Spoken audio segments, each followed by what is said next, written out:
All right, so today we are going to be learning about percentages. We're going to be doing an introduction to percentages. I'm hoping that by the end of this lesson, you're all able to understand fractions, decimals, and percents as representations of rational numbers. And we're going to compare the three of these as proportional relationships. And hopefully we'll be able to solve some percent problems and even some word problems that have to do with percentages as well. So we're going to start with the definition of a percent. So what is a percent? Now the definition of a percent is a ratio that compares a rational number to 100. Now we'll recall that a rational number is a number represented as a ratio.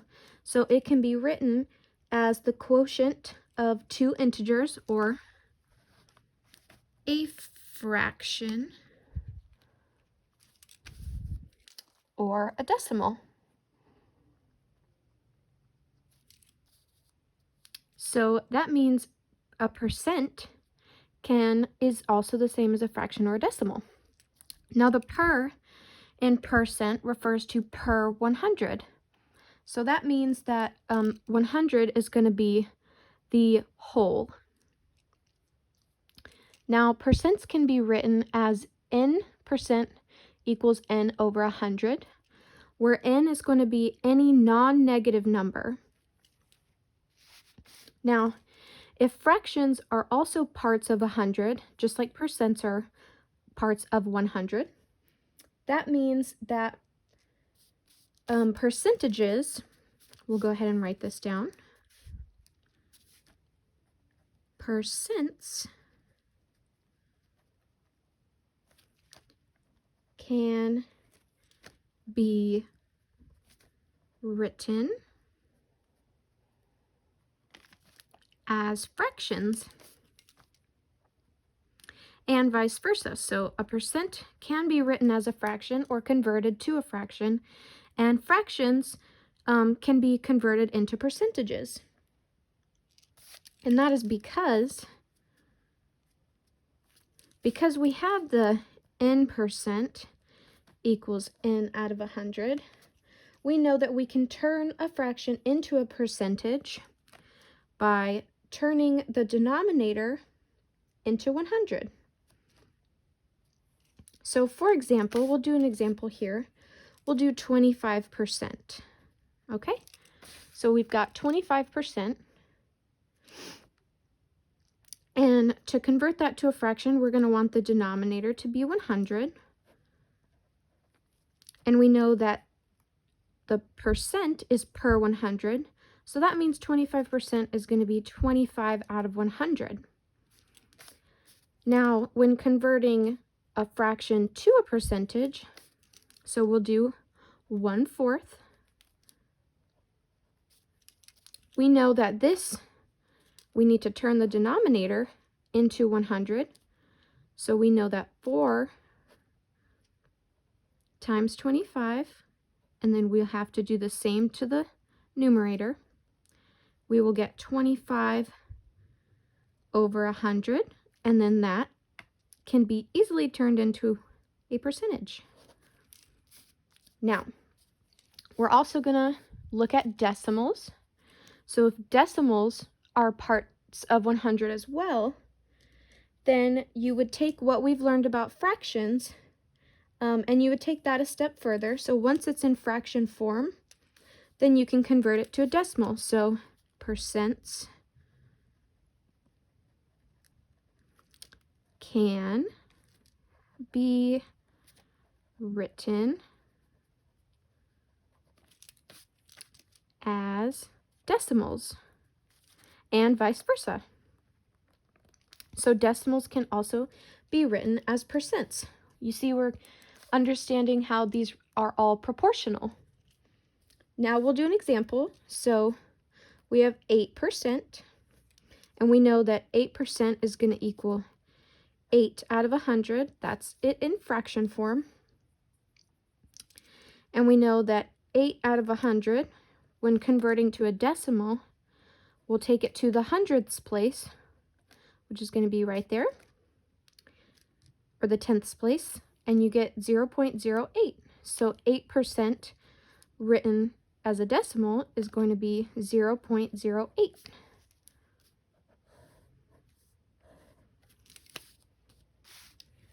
Now we're going to kind of talk about maybe a little bit of a harder concept, which is what do we do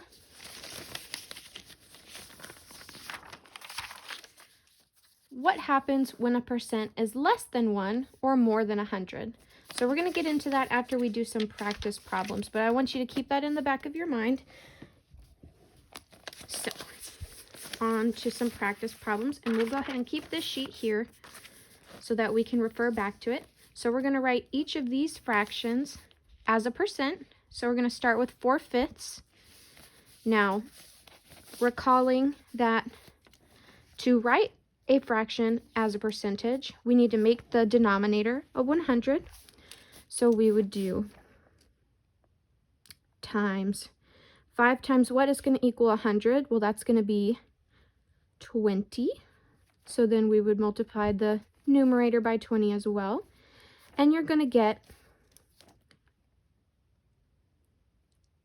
80 out of 100.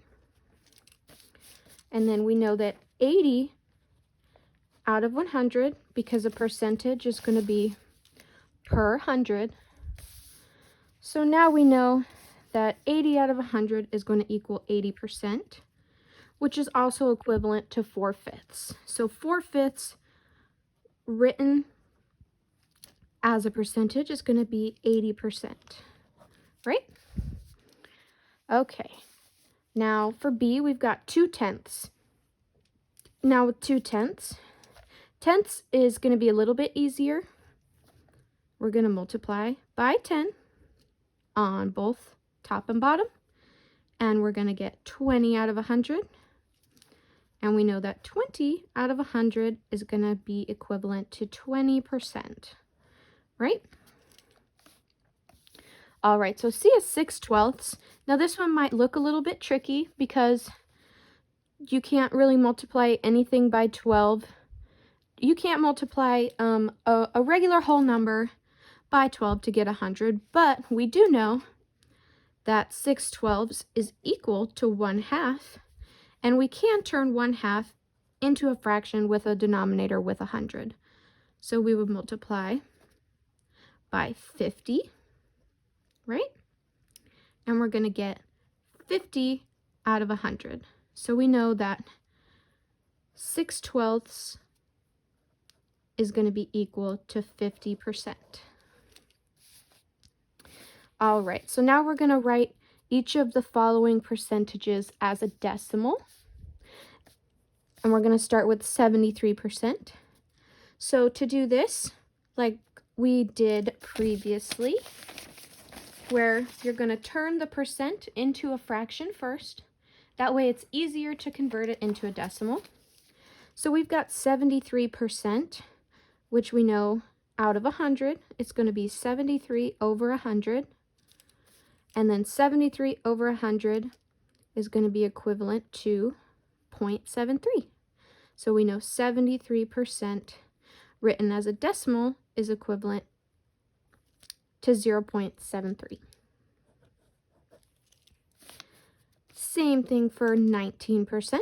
We've got 19 out of 100, and the denominator is almost always going to be out of 100 when dealing with percentages, because as we can refer back, the per in percent refers to per 100, 100 being the whole the whole number, the whole one.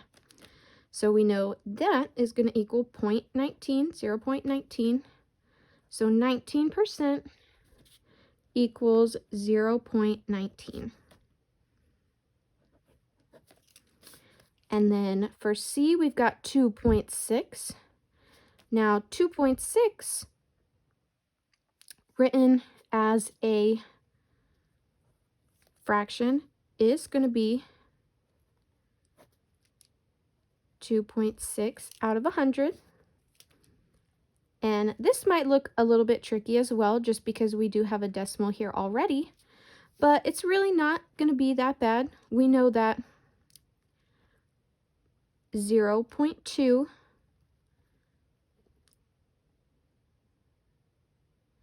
Oh, I think I may have messed up. That's okay. That is okay.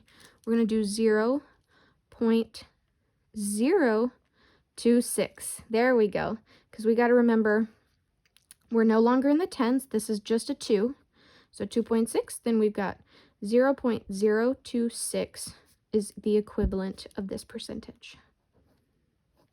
All right. And it's okay to mess up sometimes. All right, so now that we've done these practice problems, like I said, I wanted you guys to keep this in the back of your mind. So what is going to happen when a percent is less than 1 or more than 100? So what this looks like is maybe it is 250%. So how would we write that as a fraction? It's still going to be out of 100. It will always be out of 100 with percentages, again, because the per and percent refers to per 100. So it's always going to be n out of 100. So this would be written in fraction form as 250 out of 100. And how would we write this as a decimal? Well, you would do 2 and 2 and 5 out of, or my bad, 2. So this would be 2.50. All right. So now we're going to try and see if we can solve some 100 grids and look at fractions as squares. So we're going to do some problems like this. Now each square below represents one whole. So we've got 100 grids, and then we've got a 1, 2, 3, 4. We've got 4, and then we've got 10 on this side. So we're going to be doing a couple different problems. Now, what percent is represented by this shaded area? So this is going to be a fraction, and we know this is 100. If we count these squares and tens, we've got 1, 2, 3, meaning this is 30 out of 100. So we can go ahead and write that. So to figure out the percentage, we know that, again, a percent is going to be a part of 100. So if it's 30 out of 100, then this square is going to be representing 30%. And now this one, a lot smaller, still 100 grid. So we'll go ahead and count 1, 2, 3, 4, 5, 6, 7. We've got 7 out of 100. And writing that as a percentage is going to be 7%. Now here, instead of 100, which generally makes it a little bit easier to convert into a percentage, but now we're dealing with 4. 1, 2, 3, 4, and we've got one whole section shaded of the whole. So we've got 1/4, and I believe that we did do this previously, 1/4. So we know that we need to turn this denominator again into a 100. So we've got 4 times 25 equals 100.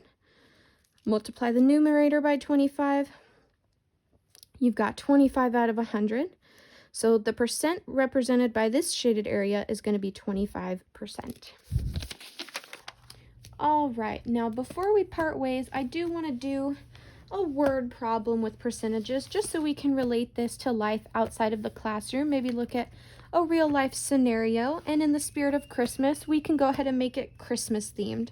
So we'll say, in a bag of 60 Christmas gifts,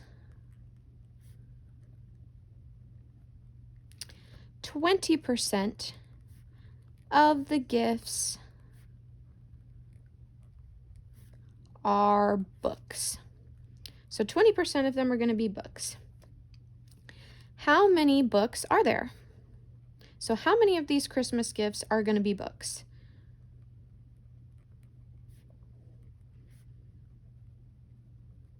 Right? Okay, so we know we've got 20%, and we know that the 20% is going to be 20 out of 100, because percentages are always going to be parts of 100. And we've got 60, which is the whole number of Christmas gifts. So equals 60, right? So we've got the denominator on this side is going to be 60, and the denominator on this side is going to be 100. Now, to figure out how many books are, how many of the gifts are books, we can do this one of two ways.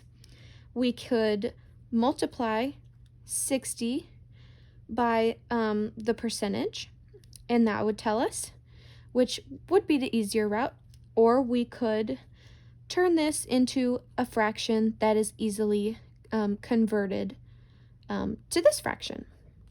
So what we could do is 60 times 0.20, because we know 20 out of 100 written as a decimal is going to be 0.20, and that's going to give us 12, which means there are going to be 12 books. Now this is the answer, but I do want to show you guys the other way of solving this problem, because both ways are correct. Now we could do 20 over 100, and we'll simplify this to 1/5, and we know 1/5 equals what over 60?